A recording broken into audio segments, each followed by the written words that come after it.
The conference room went silent. Not the comfortable kind of silence. The kind that presses against your chest. Diana Westbrook stood at the head of the table, her designer heels clicking as she circled closer. Her eyes locked on the man sitting in the cheap office chair at the far end. "You don't belong here, David." David Park didn't look up from his laptop. His worn hoodie had a coffee stain near the collar. His jeans were faded. Next to the polished executives in their $1,000 suits, he looked like someone who'd wandered in from the street. "I said," Diana's voice sharpened, "you don't belong here." The other board members shifted uncomfortably. Someone coughed. David finally lifted his gaze. His expression was calm, almost gentle. "I heard you." "Then leave." Diana's smile was cold, professional. "Security will escort you if needed." She turned to address the room, her voice carrying that particular tone people use when they want witnesses. "This company has standards. We don't employ charity cases. We don't keep people around out of pity." David closed his laptop slowly. "Diana." "Miss Westbrook," she corrected. "In professional settings." One of the junior executives smirked. Another typed something into their phone. David could see the group chat lighting up from across the table. "Wanyol looked. This is painful to watch. Who even is this guy? Westbrook's destroying him." Now, if you're drawn to stories where power hides in plain sight, where the underestimated become untouchable, stories about hidden billionaires who change everything without saying a word, hit that like button and subscribe. You won't want to miss what happens next. David stood. He gathered his laptop, his notepad, his cheap ballpoint pen. "I'll go." Diana's smile widened. "Smart choice. But you should know. I don't need to know anything from you." She cut him off with surgical precision. "What I need is for you to understand that this firm has no place for mediocrity. No place for people who can't keep up." David nodded slowly, like he was absorbing a lesson. "Understood." He walked toward the door. Every eye in the room followed him. The walk of shame. The defeated shuffle of someone who'd been publicly dismantled. Diana returned to her presentation like nothing had happened. "Now, as I was saying about the Apex acquisition," the door closed behind David with a soft click. What Diana Westbrook didn't know, what none of them knew, was that the man in the cheap hoodie had just left a meeting about his own company. A company she'd been trying to acquire for 6 months. A company valued at $8.3 billion. David Park wasn't an employee. He was the owner. 3 weeks earlier. The thing about being a billionaire in your early 30s is that nobody believes it, especially when you dress like a graduate student and drive a 7-year-old Toyota. David had learned this lesson early. After selling his first startup at 26 for an amount that made headlines, he'd tried the typical route. The penthouse, the sports cars, the watches that cost more than most people's houses. It felt like wearing someone else's skin. So he'd stopped. He kept one tailored suit for investor meetings. Everything else went to charity or storage. He bought a modest apartment in a decent neighborhood in Seattle. He started showing up to his own board meetings in jeans. His CFO had called it eccentric. His PR team called it a brand liability. His late mother would have called it remembering where you came from. David called it comfortable. But comfort, he was learning, came with a price. Diana Westbrook had joined Sterling Ventures 3 months ago. She'd arrived with credentials that read like fiction. Wharton MBA, 10 years at Morgan Stanley. a reputation for closing deals that made competitors weep. She was brilliant, ruthless, precise. She was also completely unaware that the junior analyst who'd been sitting in on acquisition meetings was actually the primary target of those acquisitions. David had found it amusing at first. Then she'd started her campaign. The first comment came during a strategy session in week 1. David, was it? Diana had glanced at her notes. Can you grab everyone coffee? There's a good place 2 blocks down. The room had gone quiet. David had stood, pocketed his phone, and returned 20 minutes later with 8 coffees, perfectly memorized orders included. Thank you, Diana had said without looking up. That's exactly the kind of initiative we need from support staff. The CEO of Sterling's acquisition target was being treated like an intern. Robert Chen, one of the senior partners who actually knew who David was, had looked like he might have a stroke. David had simply smiled and returned to his seat. By week 2, Diana had started giving him assignments. David, I need the Patterson files reorganized, alphabetically, then by date. Should take you most of the afternoon. David, these presentations need printing. Colored tabs for each section. David, someone needs to coordinate lunch for the Tokyo call. Make sure it's here by noon. He'd done every task perfectly. Without complaint, Robert had pulled him aside after one particularly degrading errand. Why are you letting her do this to you? David had shrugged. I'm learning a lot. About what? How to be humiliated? About her. Robert had shaken his head. You're playing a dangerous game. Maybe. But David had kept playing. The breaking point had come in week 3 that morning. Diana had scheduled an all-hands meeting about the Apex acquisition strategy. Every senior executive, every department head. And somehow David Park, the actual owner of the company they were trying to buy, sitting at the far end of the table like furniture. She'd spent 40 minutes outlining her approach. It was aggressive, hostile even. She planned to acquire Apex by exploiting gaps in their board structure, leveraging personal relationships, and applying pressure through shared investors. It was also deeply flawed. She'd misread 3 key stakeholders, underestimated 2 revenue streams, and completely missed the fact that Apex's ownership structure had been reorganized 6 months ago in ways that made a hostile takeover essentially impossible.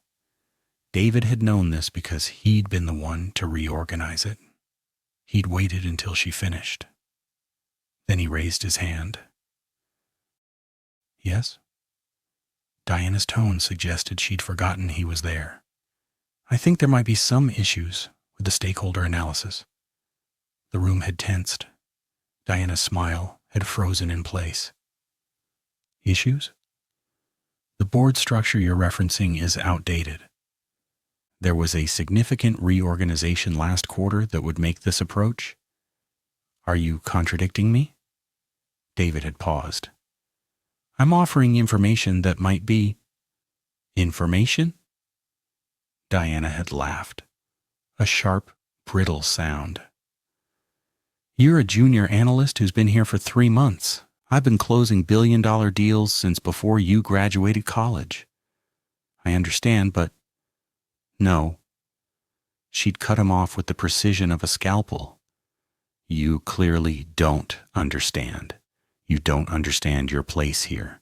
You don't understand the professional hierarchy. You don't understand that when someone with my experience presents a strategy, you don't offer information. You listen and learn. David had gone quiet. In fact, Diana had continued, her voice growing colder, I think it's time we address something that's been bothering me for weeks. She'd stood, walked around the table, stopped directly behind his chair. You don't belong here, David. And that's when the real humiliation had begun. Now, Walking out of that conference room, David felt something unexpected. Not anger, not even embarrassment, just a deep, bone-tired sadness. He'd given Diana every opportunity to see him. Really see him? She'd chosen not to. His phone buzzed as he reached the elevator. A text from Robert. Asterisk, please tell me you're finally going to reveal yourself. David typed back, not yet. Why not? David stared at the message for a long moment. Asterisk. Because I want to see how far she'll go.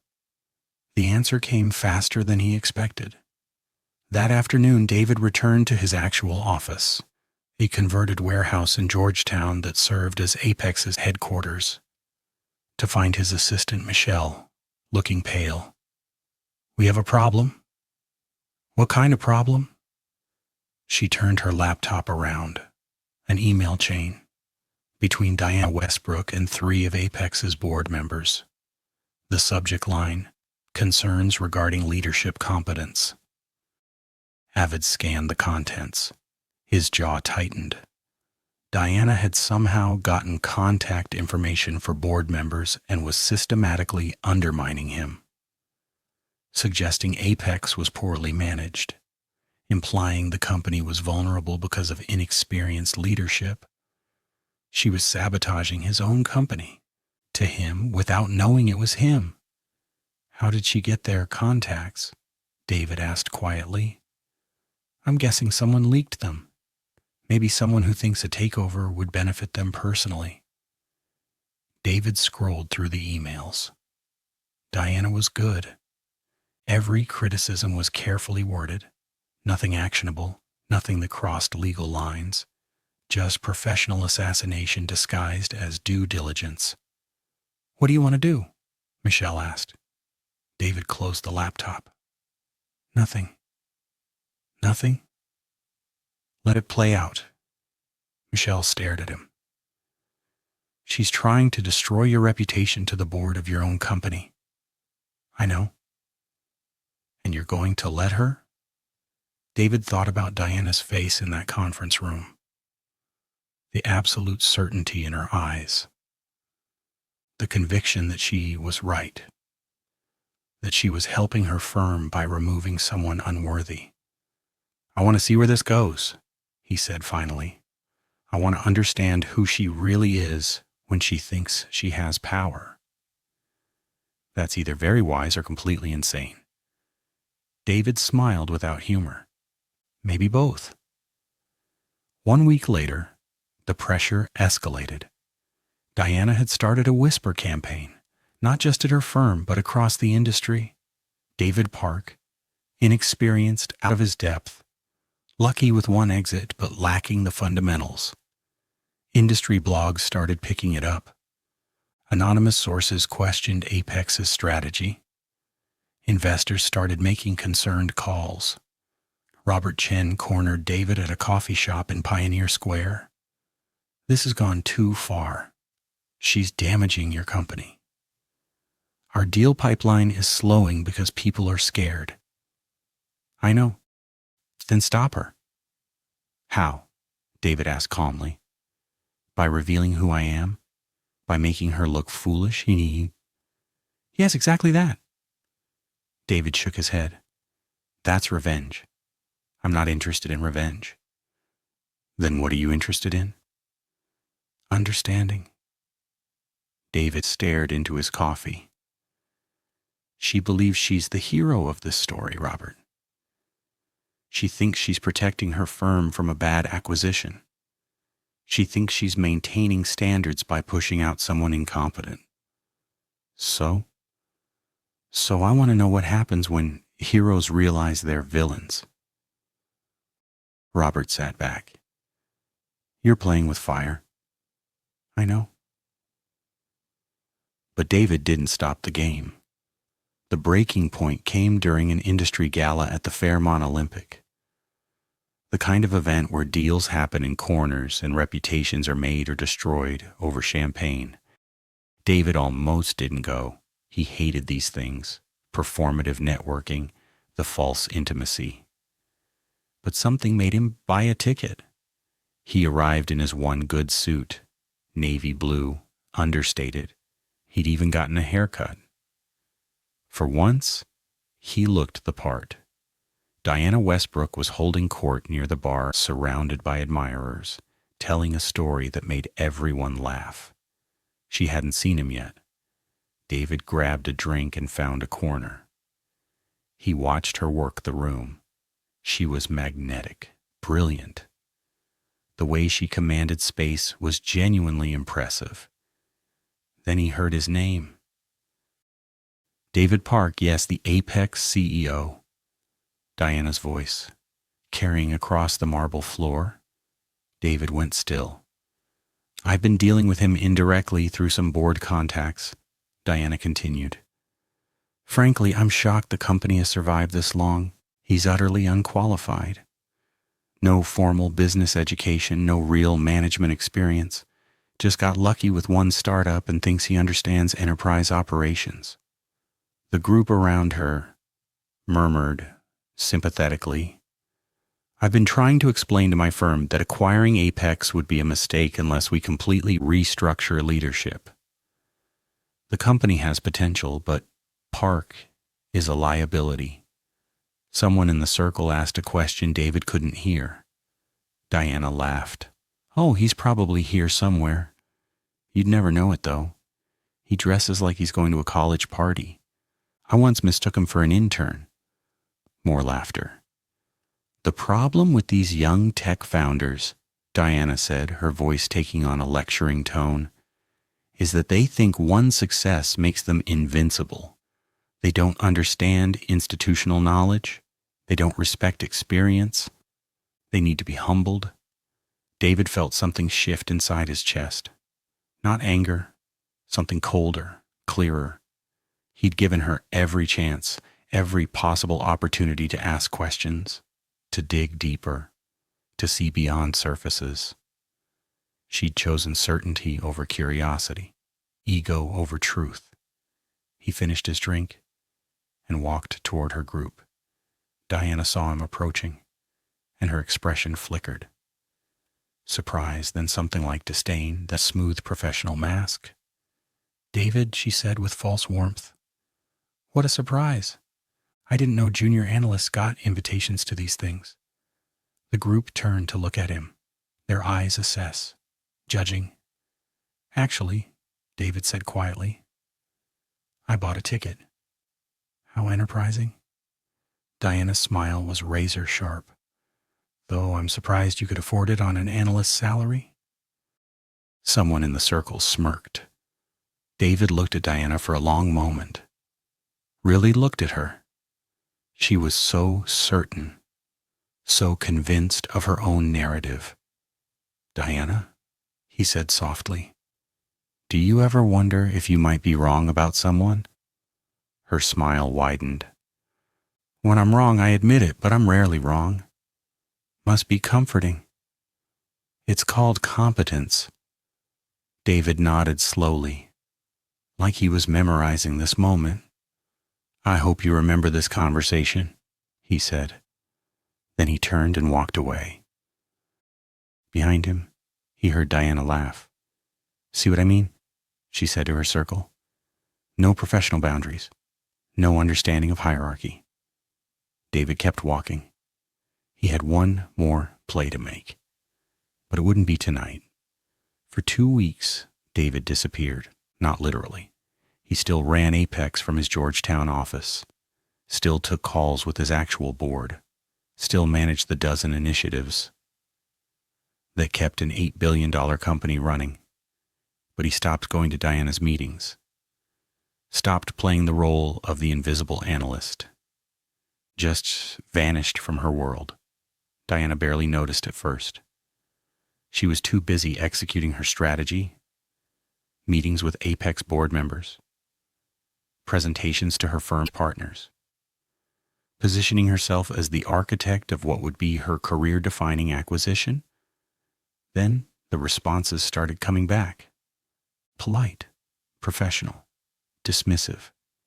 The Apex board members declined her overtures, ignored her emails, canceled scheduled calls. Her firm's partners started asking questions. What's the status of Apex? Why haven't they responded to our latest offer? Are we sure this target is viable? Diana worked harder, pushed more aggressively, made bolder claims about Apex's vulnerabilities. But the silence from the other side grew louder. 3 weeks after the gala, Diana's boss called her into his office. Thomas Marshall, managing partner, the man who'd hired her, who'd bet on her potential. Sit. She sat. What's happening with Apex? I'm applying pressure through multiple channels. It's a long game strategy. They've stopped responding entirely. Because we're making them nervous. They know we're serious. Or, Thomas interrupted quietly, they're not interested. Diana straightened. With respect, Thomas, I've analyzed this thoroughly. Apex is a perfect target. They're vulnerable. Their leadership is weak. Diana. Thomas's voice was gentle, almost sad. I got a call yesterday. She went still. From whom? Apex's board. Asking us to stop contact. They said our inquiries were becoming harassment. Now, and that's ridiculous. Standard acquisition pressure. They're not interested in being acquired. They've made that clear multiple times. We missed it. Diana's mind raced. We can restructure the approach. Maybe a partnership instead of acquisition. It's over. 2 words, final. I've dedicated months to this. I know. Thomas looked genuinely sympathetic. And that's partly my fault. I should have pumped the brakes earlier. But Diana, you became so fixated on Apex that you stopped hearing what they were actually saying. They weren't saying anything. They were silent. Exactly. Thomas leaned forward. Silence is also an answer. Diana felt something crack inside her chest. Her career-defining deal. Her chance to prove she belonged at this level. Gone. There's something else, Thomas said carefully. Diana looked up. Someone from Apex mentioned you'd been disparaging their CEO, publicly, at the Founders Gala. Her blood went cold. I was conducting due diligence? You were gossiping? Thomas's voice hardened. About a CEO who, regardless of his qualifications, has built a successful company. Do you understand how that looks? How does that reflect on this firm? I was protecting our interests. You were protecting your ego. Thomas stood. Take some time off. Think about whether you want to be the kind of person who tears others down to feel powerful. Diana stood mechanically, walked to the door, paused. Who called you? From Apex's board? Thomas hesitated then. Someone named Robert Chen. Diana nodded numbly and left. She drove home on autopilot. Her penthouse apartment overlooking Elliott Bay felt too large, too empty. She poured wine she didn't drink, stared at her reflection in the floor-to-ceiling windows. Everything she'd worked for, everything she'd built. Damaged by one failed acquisition? No, not the acquisition. Her approach to it, her treatment of... She stopped that thought before it could complete. She'd been right about David Park. She'd been right about everything. Hadn't she? Her phone buzzed. An email from an industry blog. Subject, Apex Technologies announces record. Q3 growth under Park's leadership. Diana clicked. The article detailed Apex's expansion into 3 new markets. Revenue growth exceeded projections. A culture of innovation that had attracted top talent from competitors. And a photo of David Park, not in a hoodie, in a tailored suit, speaking at a conference, looking every inch the CEO he actually was. Diana's hands shook. She clicked through to Apex's website, read David's bio, founder and CEO, 2 successful exits before age 30. Degree in computer science from Caltech. MBA from MIT that he'd completed while building his first company. Everything she'd assumed about him, his inexperience, his inadequacy, his lack of qualifications, was fiction. Fiction she'd created because he didn't perform wealth the way she expected. Because he'd let her treat him poorly, without defending himself. Because she'd never bothered to ask who he actually was. Diana set down her phone, walked to her bathroom, stared at herself in the mirror, and for the first time in years, I didn't recognize the person looking back. It took Diana 3 days to write the letter. She started with justifications, explanations, context, deleted all of it, started again with apologies that sounded hollow even to her, deleted those too. Finally, she wrote the truth. David, I was cruel to you, not because of anything you did, but because of who I assumed you were. I never asked. I never questioned my own certainty. I saw what I expected to see and treated you accordingly. There's no excuse for that, no professional justification. I was simply wrong. I don't expect forgiveness. I don't deserve it, but I wanted you to know that I see what I did now. And I'm sorry, Diana. She stared at the email for an hour, then hit send before she could change her mind. David received the email at 2 a.m. He'd been reviewing contracts for a partnership in Singapore. Sleep has been elusive lately. It always was during major transitions. He read Diana's message 3 times. Each time he felt something different. The first read, vindication. The second, sadness. The third, recognition. He'd been where she was. Maybe not exactly, but close enough. The moment when your certainty shatters. When you realize the story you've been telling yourself is false. It's brutal. David sat in the darkness of his office for a long time. Then he typed a reply. Diana, thank you for this. I know how difficult it was to write. I wasn't at those meetings to trap you or humiliate you. I was trying to understand how people treat others when they believe there are no consequences. When they think someone can't fight back. You taught me something important. The cruelty doesn't always come from malice. Sometimes it comes from certainty. From never questioning our own assumptions.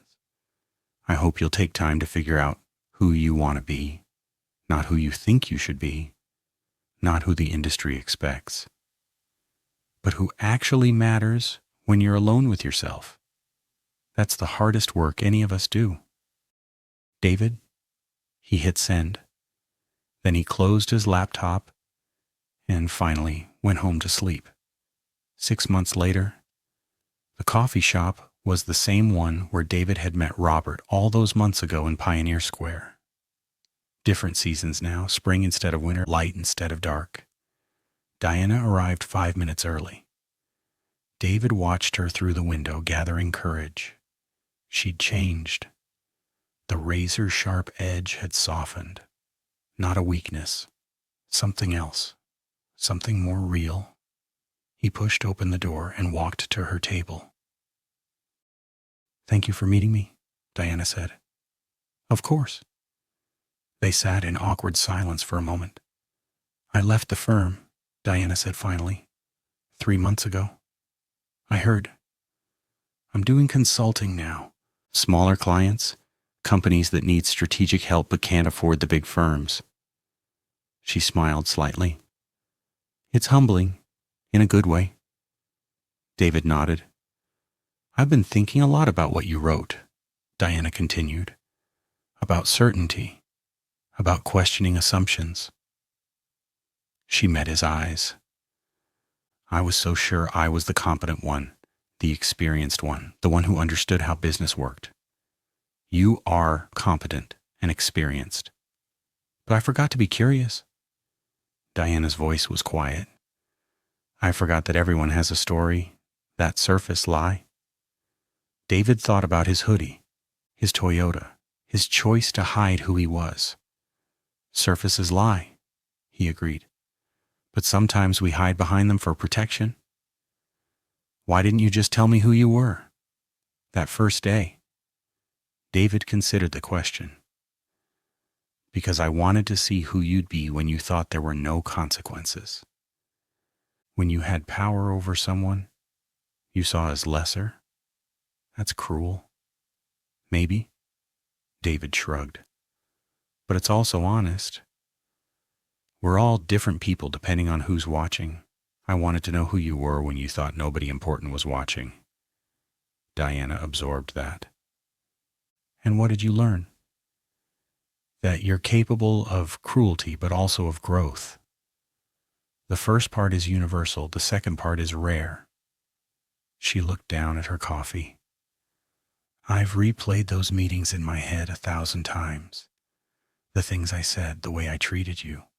I wish I could take it back. I know, but I can't. No. David's voice was gentle. You can't. None of us can undo our worst moments. We can only choose what we do next. They sat in silence again, more comfortable now. Finally, Diana spoke. Is there any way I can make this right?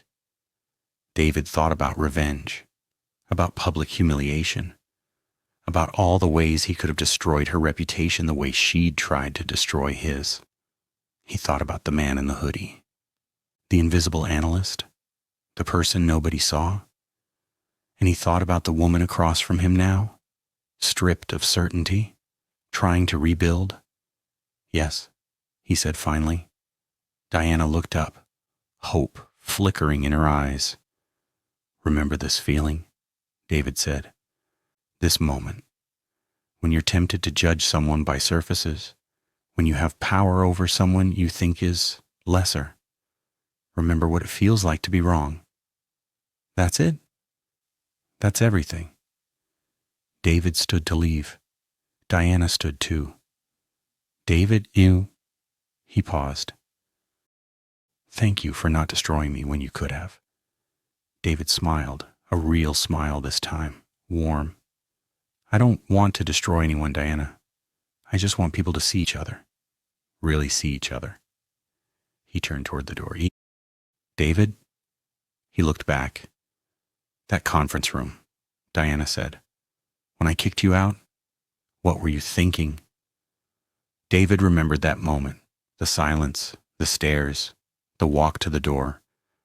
I was thinking that you just made the biggest mistake of your professional life, he said quietly. And I was sad that you didn't know it yet. He walked out into the spring sunlight. Behind him, through the window, he saw Diana sit back down. Saw her shoulders shake slightly. Saw her finally cry for the person she'd been. And David hoped, really hoped, that she'd become someone better. 18 months later, the email came on a Tuesday morning. Subject, you should see this, from Robert Chen. David clicked the link. An article in Forbes. Rising star Diana Westbrook launches consulting firm with a difference. Radical empathy in business. David read the whole piece. Diana had built something new. A consultancy that focused not just on strategy but on culture. On teaching executives to question their assumptions. To see their employees as humans, not resources. The article quoted her extensively. I used to believe the power meant having the right to judge others. Now I understand that real power is the choice not to. It's seeing beyond surfaces. It's curiosity instead of certainty. The journalist had asked about her transformation. Diana's answer was careful, professional. But David could read between the lines. I made a terrible mistake once. I judged someone without knowing them, without asking questions, without curiosity. That mistake taught me more than any success ever has. David leaned back in his chair, smiled. He opened his email and composed a message. Diana, congratulations on the new firm. I'm proud of you. If you ever want to discuss a potential partnership, Apex could use someone who teaches executives about empathy. Let me know. David. He hit send. Then he closed his laptop, grabbed his worn hoodie from the back of his chair, and headed out to his Toyota. Some lessons David had learned were worth learning the hard way, and some people were worth believing in, even after, especially after, they'd fallen. 2 years after that first humiliation, David stood in a different conference room. This one was in Apex new headquarters in South Lake Union. Glass walls, comfortable chairs, art from local artists on the walls. Diana sat at the table. One of 12 consultants Apex had hired to help train their expanding leadership team. She was teaching a workshop on conscious management. David had slipped in quietly, stood in the back. He watched her work the room. Not with the sharp certainty she'd once had, but with genuine curiosity. Asking questions, listening to answers, creating space for people to be honest about their failures. Someone in the workshop asked, "How do you know when you're being a bad leader?" Time equals sign. 0.6s. Diana paused, thought carefully. When you stop seeing the people around you as humans with their own stories, she said finally, when you reduce them to their positions, their clothes, their surface presentation, when you forget that everyone deserves dignity. Her eyes found David in the back of the room. She didn't look away. The hardest thing I ever learned, Diana continued, still holding David's gaze, was that I could be cruel without meaning to be, that I could harm people while believing I was maintaining standards. She broke eye contact, addressed the full room again. Real leadership isn't about being right. It's about being willing to be wrong and changing when you are. The workshop ended. People filed out. David stayed. Diana approached him slowly. "You could have warned me you'd be here." "Would you have wanted me to?" Time equals sign 0.6. She considered it. "No. It was good to say those things, not knowing you were listening. Made them more true somehow." David nodded. "The work you're doing, it's important. Because of what I did to you. Because of what you chose to do after." He smiled. "Pain isn't the lesson, Diana. What we do with pain is the lesson." She looked at him for a long moment. "You're a better person than I gave you credit for. I'm just a person." David shrugged. Wearing a hoodie, trying to see other people clearly. He turned to leave, paused at the door. "Diana?" "Yes?" "That conference room, the first one, where you kicked me out." Diana tensed. "I'll regret that forever." "Don't." David's voice was firm but kind. "That moment made you question everything. It made you grow. It brought you here." He gestured around the beautiful space. "To this work. This purpose. You're saying I should be grateful I was cruel to you? I'm saying every moment, good and bad, leads us somewhere. You chose to let that moment lead you toward growth. That's what matters." He walked out into the corridor. Back to his modest office. His 7-year-old Toyota was waiting in the garage. But he didn't drive home right away. Instead, David sat in his car, windows down, and remembered that first conference room. The silence, the stairs, the walk to the door. And he realized something he hadn't fully understood before. He'd never been the one being humiliated. He'd been the one learning exactly who people were when they thought they had power. That knowledge, that understanding, was worth every uncomfortable moment. because now he knew how to build a company where people treated each other with dignity, not because they feared consequences, but because they understood that everyone was fighting battles invisible to the eye. David started his car, drove home to his modest apartment, and slept the deep, peaceful sleep of someone who turned humiliation into wisdom. If you loved this story about hidden power, quiet strength, and the transformations that happen when certainty crumbles, hit that like button. Drop a comment telling me which moment hit hardest. And subscribe for more stories where the underestimated become unforgettable. Because sometimes the most powerful person in the room is the one nobody sees coming. Until next time.